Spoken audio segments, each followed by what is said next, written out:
光鮮背後的孤獨搏鬥，喺荷里活追逐演藝夢嘅姜麗文，日前忽然喺社交網上再簽自文，親述自己喺異鄉抑鬱症第8萬次復發，佢嘅12年抗病經歷同埋公開嘅數字療法自救法，為好多受情緒困擾嘅人帶嚟極大嘅勇氣。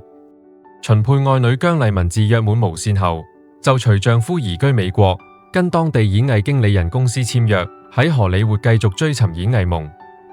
但佢自爆喺當地星途甚艱難，每次試鏡都係跟逾千人爭一個角色，呢種巨大嘅壓力可能係佢抑鬱症復發嘅原因之一。日前姜麗文喺社交網坦誠講述自己嘅情緒低谷，呢個月對我而言相當艱難，因為抑鬱症第8萬次復發，整整12年了。呢次好唔妥，係我自2014、2015年以來覺得最強嘅一次，太瘋狂了。不過姜麗文選擇勇於面對，向丈夫求助同睇醫生。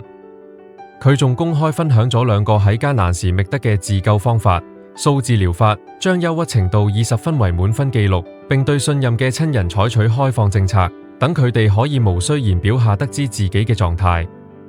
強迫完成法，強迫自己每日完成一件事，例如散步、做普拉提及烹調等，以日為單位逐步推進。姜麗文感謝丈夫陪伴在身邊，覺得自己相當幸運，因為丈夫常常提醒佢，永遠唔需要因憂鬱而道歉。佢話近日感到快樂、健康同情緒穩定，雖然疲憊，但意味住自己又打贏咗漂亮嘅一仗。喺荷里活光鮮背後，姜麗文嘅故事提醒咗我哋，精神健康比任何事業成就都更重要。佢嘅坦誠同科學自救法，係對所有喺孤獨中搏鬥嘅人一個最強大嘅擁抱。你哋有冇試過數字療法去記錄情緒？你哋覺得姜麗文公開分享嘅勇氣係咪最有價值嘅地方？快啲留言話我知你點睇，邊個留言最真情流露，我會置頂做精選。記得讚好呢條片同訂閱我個頻道，一齊追蹤更多娛樂圈嘅勵志故事。